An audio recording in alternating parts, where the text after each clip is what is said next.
Friends, स्वागत है आपका सहारा अधिकार न्यूज़ चैनल में।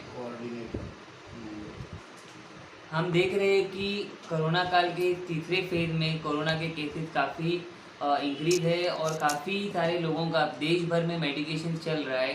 इसी सुविधाओं को देखते हुए हमारे कांग्रेस के वरिष्ठ नेता जैसे भाई जगताप जी है, नाना पटोले जी है और राहुल गांधी जी है, उन्होंने लोगों की भलाई के लिए सुविधाएं चालू की। रिसेंटली हमने ये देखा कि बांद्रा पूर्व के एमएलए जीशान सिद्दीकी साहब और बाबा सिद्दीकी साहब ने along with Salman Khan foundation being human से काफ़ी सारे ऑक्सीजन कॉन्सेंट्रेटर्स की सुविधा उपलब्ध की ताकि ज़्यादा से ज़्यादा गरीब लोगों का फ्री में इलाज हो सके और इस कोरोना महामारी से देश जल्द से जल्द उभर के बाहर आए। लेकिन हमारे सामने एक ऐसा केस आया है जहाँ पर ऑक्सीजन कॉन्सेंट्रेटर ना मिलते हुए ऑक्सीजन कॉन्सेंट्रेटर के बदले में एक बिजनेस हो रहा है और उसको मिलने के लिए लोग पैसे मांग रहे हैं। ये मामला क्या है हम जानने की कोशिश करेंगे। सैयद अकबर की वेलकम टू सहारा अधिकार न्यूज़ चैनल। सूत्रों के अनुसार ये पता लगा कि आपके रिलेटिव हॉस्पिटल में एडमिट थे और जब आप ये फ्री ऑक्सीजन कॉन्सेंट्रेटर लेने मदनपुरा के उस एरिया में पहुंचे तो वहाँ पर किस तरह का कम्युनिकेशन हुआ, आपको किस किस तकलीफ का सामना करना पड़ा?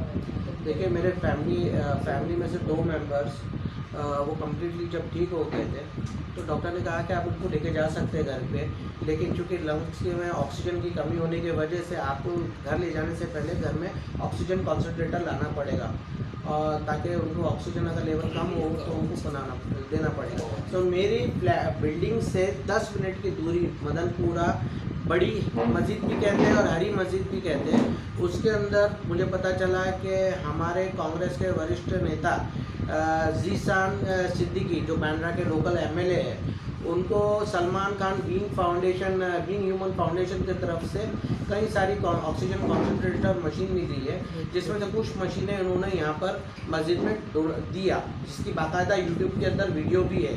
मैंने मस्जिद में गया, मैंने वहाँ के जो ज़िम्मेदार है जिनको जीशान सिद्दीकी ने जो मस्जिद के ज़िम्मेदार है मिस्टर अंसारी, रईस अंसारी, उनको मैंने बात किया। उन्होंने ये फॉर्म दिया और कहा कि ये सारी फॉर्मेलिटीज़ आप पूरी करके लेके आइए। मैंने कहा कि भाई मैं कांग्रेस का नेता हूँ और हमारे कांग्रेस के नेता ने ही आपको ये मशीन दिया। तो बोले वो कोई भी मशीन दिया है लेकिन मशीन हमको देने का है तो ये आपको पूरी फॉर्मेलिटीज़ कंप्लीट लेके आना पड़ेगा। मैं बोला ठीक है, आपको किसकी गारंटी चाहिए कि मैं मशीन लेके जा रहा हूँ? मैं मेरे एमएलए आमीन पटेल या कॉर्पोरेटर जावेद जुनेदा साहब या फिर मस्जिद के बाजू में ही मिस्टर रईस शेख उनका ऑफिस है, उनका आपको गारंटी की है? तो बोले मैं इन लोगों से कोई मतलब नहीं रखता, इन लोग मेरे लिए कोई मायने नहीं है। जिस बिल्डिंग में आप रहते हैं उस बिल्डिंग के कोई भी एक आदमी का लेकर आइए। तो मैंने कहा ठीक है। तो फिर इन्होंने एक मिस्टर बाबर अंसारी जो मेरे बिल्डिंग के बाजू में उनका ही घर है, उनसे मैं उनके पास गया और उन्होंने उनसे बात कराई कि भाई आपके बाजू के बिल्डिंग में आप फ्लैट भी देख लीजिए और या इनका आप दस्तखत कर दीजिए। तो बाबर भाई ने बोले कि ठीक है। फिर बोले कि नहीं, मैं साइन तो नहीं कर सकता, आप बिल्डिंग के ही कोई आदमी को लेके आइए। तो मैंने बोला डॉक्टर शाहिद अंसारी करके इनके ऑपरेटिंग के थ्रू ये 2 पेशेंट फैमिली मेम्बर्स गए हुए। तो शाहिद अंसारी जी तो बोले ये तो मेरे कज़न है।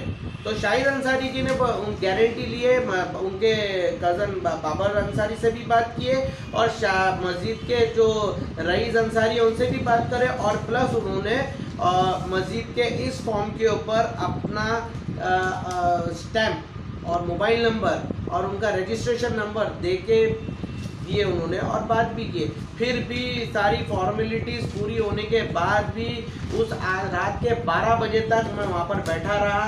वहाँ के मस्जिद के ट्रेजरर मिस्टर मोहम्मद इकबाल अंसारी और वहाँ के जो मस्जिद के जो साफ़ सफाई करने वाले खादिम और बांगे और मौलाना, वो सारे वहाँ के लोग गवाह है कि मैं काफ़ी उनको फ़ोन लगाया, ना वो फ़ोन अटेंड करने को तैयार है, ना किसी बात में मुझसे बात करने को तैयार थे और आखिर में मुझे ऑक्सीजन नहीं प्रोवाइड, उन लोगों ने मशीन नहीं दी।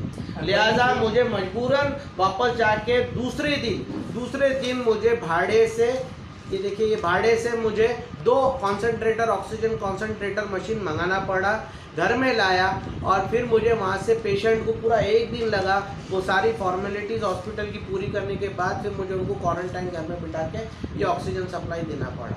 मान लीजिए कि मैं एक ही बात कहता हूँ कि मेरे सारी फॉर्मेलिटीज़ देने के बाद भी ये उन्होंने दिया है ऑक्सीजन कॉन्सेंट्रेटर दिया हुआ है 4,000 रुपया एक मशीन का, 8,000 रुपया 2 मशीन का और प्लस ट्रैवलिंग चार्ज का दिया हुआ। लेकिन ये मस्जिद में क्या लिखा गया है, मैंने जबकि मस्जिद में इस बंदे को जिस वक्त ये इन्होंने फॉर्म दिया, मैंने क्या कहा था, ये साहब देखिए आप मुझे मशीन का जो पूरी कीमत होती है वो, जब वो किसी आदमी नहीं मानने को तैयार है, मैंने ये भी कहा कि भाई आप मशीन का पैसा ले लीजिए आप मुझसे, या पर डे का जो भी होता है आप अपने हिसाब से चार्ज करते हैं वो ले लीजिए। तो वो बंदा सुनने को तैयार नहीं हुआ और इस बंदे ने ये मस्जिद में जब सलमान खान जी ने फ्री में दिया ऑक्सीजन कॉन्सेंट्रेटर तब जीशान के थ्रू, तो भी यहाँ पर आप अमेंड पढ़ेंगे मस्जिद में लिखा हुआ है पहले 1 हफ्ता फ्री ऑक्सीजन दिया जाएगा मशीन आपको, फिर दूसरे हफ्ते में 500 रुपया पर डे चार्ज करेगा, फिर तीसरे हफ्ते में 1,000 रुपया चार्ज करेगा।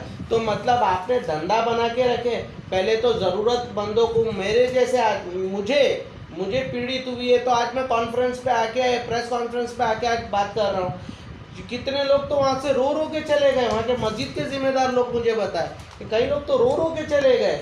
ये बंदा ना फ़ोन उठाने को तैयार है ना बात करने को तैयार है। फिर भी मैंने उनसे पूछा कि वजह क्या, क्यों ऐसा कर रहा है ये वजह इसके लिए, एक तो हमारे जो कांग्रेस के जो लोग हैं इनको ये बदनाम भी करवा रहा है और ख़ास इसके जो अपने लोग हैं, वो जो खास इसके जो अपने चहीते लोग होंगे उनको सप्लाई दे रहा है, और जो बच जाएगी उनको परेशान करेगा तो शायद प्रिंसेस स्ट्रीट में, दवा बाज़ार में शायद बेच भी डाले मशीन को, कौन पूछने वाला है।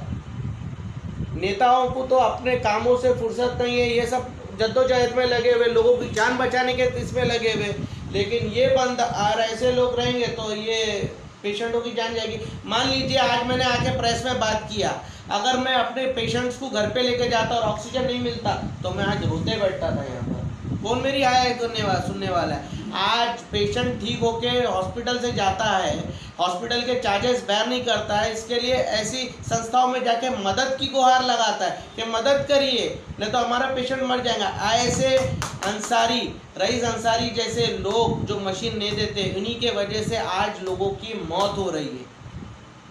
आप जनता से क्या अपील करना चाहोगे? जनता से मैं ये अपील करूंगा कि ऐसे लोगों की आप कंप्लेन करिए, पुलिस स्टेशन में जाइए, सारी फॉर्मेलिटीज़ होने के बाद आपको कंप्लेन लॉन्च करना चाहिए। अगर वहाँ नहीं सुनते हैं तो आप कांग्रेस भवन में आइए, वहाँ के लोकल एमएलए के पास जाइए, या फिर वो एरिया के अगर जो आप नहीं सुने जो बड़े जिम्मेदार लोग हैं उनसे आप गुहार करिए, रिक्वेस्ट करिए कि भाई हमने सारी चीज़ें की लेकिन फिर भी हमारी बात नहीं सुनी जा रही। Thank you very much.